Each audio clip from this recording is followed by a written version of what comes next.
A day in my life, asa ra kay tira nga walay kwarta for today's video mga jay. Ayan ang isda at mga talbos at malunggay. Magluto tayo mga jay.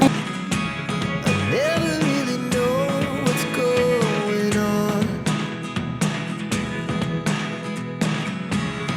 Look at me sometimes like all you want to do is run. Hear me out, hear me out. It's all the things you never show.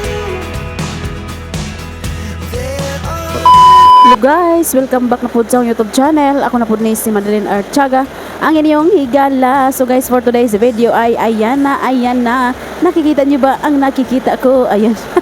Ayan mga jay, for today's video dahil po malakas ang ulan kaya ito ang ating ulam. O diba? Da bangus, da kamunggay, anda talbos ng kamote. Yes mga people, ang gagawin natin dito ay sabaw. Ayan guys, masarapan sabaw sa maulan na panahon. Ayan, nakapaldos inday dadil, nakabili ng bangus. O diba? Masarap sana ito sigang guys, kaso hindi man tayo makapagsigang dahil hindi man yan ang ingredients sa sigang, no? So ang gagawin natin ay gawin na lang nating sabaw, tinola. So ayan, hinimay ko muna guys, hinugasan ko na tong talbos tapos hinimay-himay natin kasi medyo mahaba-haba man siya, no? Mahaba.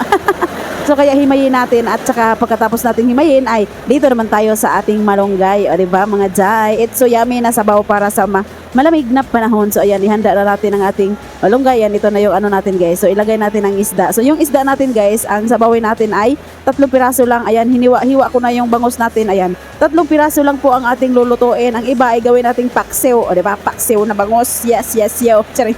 So yun guys, himayin na naman natin ang ating malunggay. So let's go mga jay, samahan niyo ako sa aking pagluluto for today's video. Ang ating sinabawang bangus na may malunggay at talbos ng kamote. Tuturut.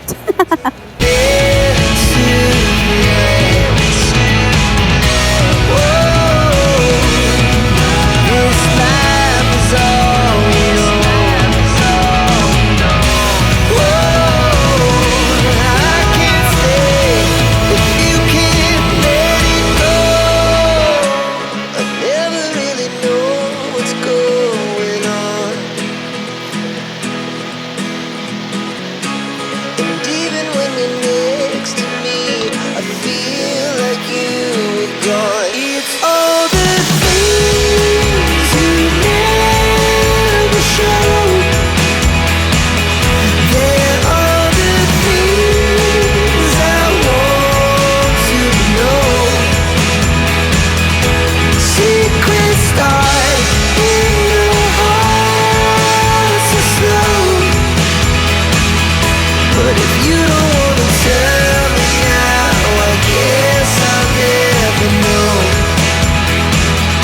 But if you don't wanna tell me now, I guess I'll never know.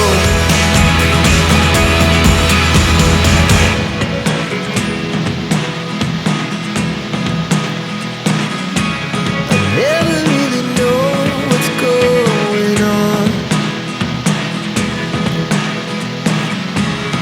Look at me sometimes like all you want to do is run. Hear me out, hear me out. It's all the things you never show. There are the things I want to know. Secrets start in your heart so slow. But if you don't wanna tell me now, I guess I'll never know. Losing almost all my energy. So yan na mga people, kumulo na ang ating at mainit na tubig, o diba? Kumulo, syempre, kumulo yan no, kasi mainit, o diba? So hindi nyo nakita guys yung paglagay ko nitong ating bangus, yung ating isda, kasi akala ko naon na yung kamera, ay pagtingin ko hindi pala naon, ilagay ko na yung isda, kaya ayan, binidyo ko na lang ulit bisa kahit nasa ilalim na. So yun guys, tinakpan ko siya ulit, pinakuluan ko pa siya ng pinakuluan para naman maluto ang ating isda. Tapos ngayon ay mga 15 minutes ng kumulo, so ilalagay na natin ang mga susunod na mga dapat ilagay. Syempre ang kamates, o diba? Masarap guys, super sarap ang isang nilaga or sabaw sabaw or laway, ang sa tawag na basta may kamatis. Yes mga jay, manamis-namis ang kamatis. Gusto ko talagang kamatis guys. Mas gusto ko rin tong gawing kainin na walang hindi niluluto or parang kilawin. Masarap din yung kamatis na yan. So yan, nilagay ko na ang talbos at ang malunggay syempre. So hindi natin tulutuin ng masyado mga people, no? Kasi pangit naman ang malunggay at talbos kapag masyadong luto. So half cook lang po siya. Pakuluan lang natin siya ng bahagya, saka natin haunin para kainin, o di ba? So yun guys, nilagyan ko na ng asin para naman may lasa siya at syempre hindi mawawala ang ating, alam nyo na guys kung ano yung pampalasa at pampasarap sa isang niluto, ang magic sarap. O yan guys, ang lagi kong kasama dito sa kusina. Ayan si Inday Daddy, tikman muna natin mga people kung sakto na ba ang kanyang lasa, o diba? Hindi ako masyadong magaling sa panlasa mga people. Hindi ako masyadong magaling timpla ng mga ulam. Yes, ang number one na masarap magtimpla guys ay ang asawa ko. Yes mga people, masarap siya magtimpla ng mga ulam. Pero ako ay naku, wala akong masabi. Yes guys, hindi ako expert sa mga timpla-timpla ng mga ulam, ng mga whatever it is. Basta ulam mga people. Ipagawa mo na sa akin ang kakanin, wag lang ulam-ulamin. O diba? Kasi hindi talaga ako magaling mga jay. Hindi, nagluto lang ako dito kasi kami lang naman ang kakain. Pero kung may kakain na iba, ay talagang hindi ako guys. Sa mga okasyon sa aming bahay, mga fiesta, birthday, or whatever na mga okasyon meron kami, hindi po ako ang magluluto mga jay. Ang asawa ko, yes. Ang darling ko guys ang magluluto kasi ay naku, mahihiya siya sa mga bisita kapag ako magluto. Hindi lang siya ang mahiya mga jay, pati ako mahiya. Nakakahiya talaga ang aking timpla mga people. Kaya pag may okasyon ay hindi talaga ako magluluto siya. Masarap ang asawa ko magluto mga people, lalo na yung humba at saka pansit. Yan ang kanyang specialty, ang humba at saka pansit. Super sarap talaga mga jay. Mai-recommend ko talaga ang pagluto ng aking darling sa mga ganyang ulam. Adobo, humba at pansit. Sarap na sarap ako mga people. Diyan ako nadali. Nung pa kami guys, siyempre hindi ko man alam na magaling pala siya magluto, no? Nalaman ko na lang noong mag-asawa na kami, di ba ganahan. So yun guys, dahil naluto ng ating sabaw, siyempre hindi naman natin sinabaw lahat ng isda, no? So ayan, pinaksiw ko na rin inununan, di ba? Walang lamas-lamas yung unuunan natin mga people. Ano lang siya, garlic lang, mamaya lagyan natin siya ng luya, ayan. Pero hindi ko na ipakita dito guys yung paglagay ko ng luya kasi hindi ko na nabidyohan kasi nagalit na naman ang aking darling my loves.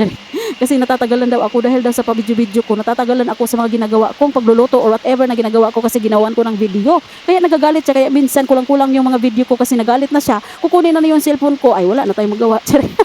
Guys, mahirap talaga pag may partner ka na hindi mo ka-vibe sa mga video-video rin kasi nagagalit bago kami kumain. Kailangan wala maghain na ako, wala pa siya kasi kapag nandyan siya tapos maghain ka, ay magagalit na naman yan pag nag-video ako.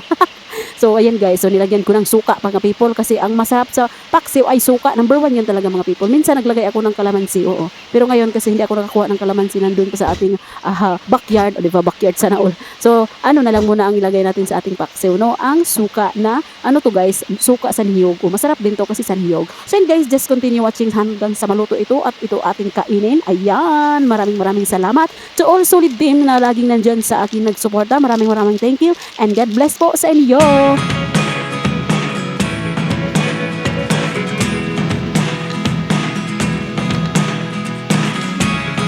Never really know what's going on.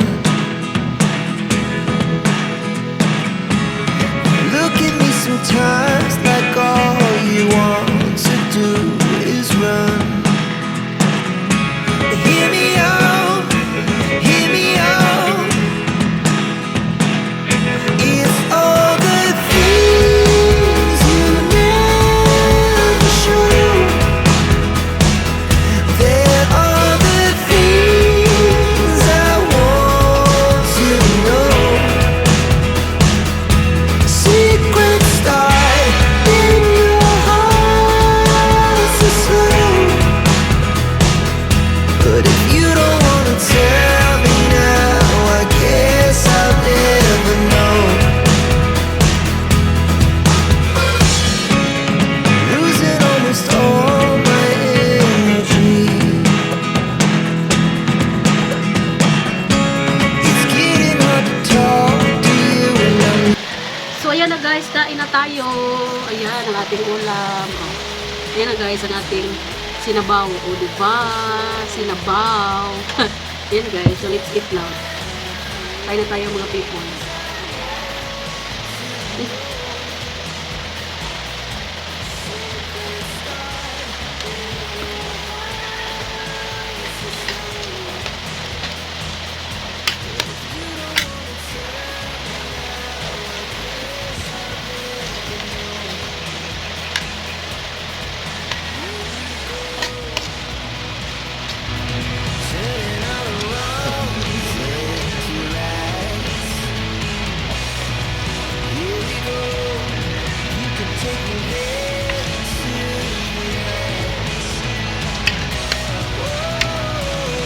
Kumain na kayo dulce? Dulce, gusto mo meninda.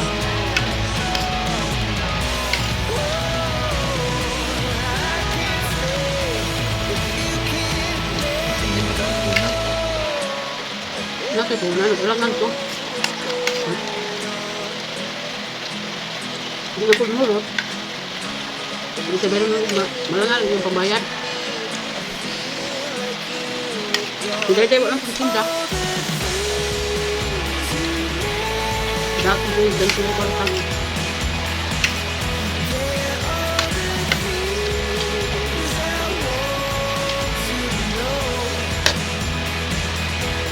Hindi pwede yung gawin naman sa'yo.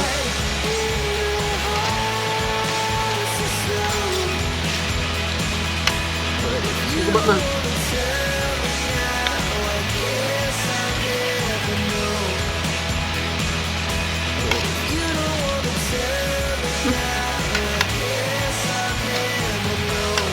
Pwede rin.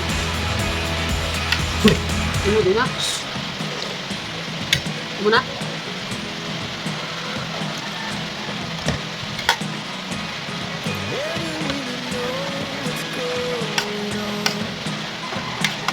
Yeah.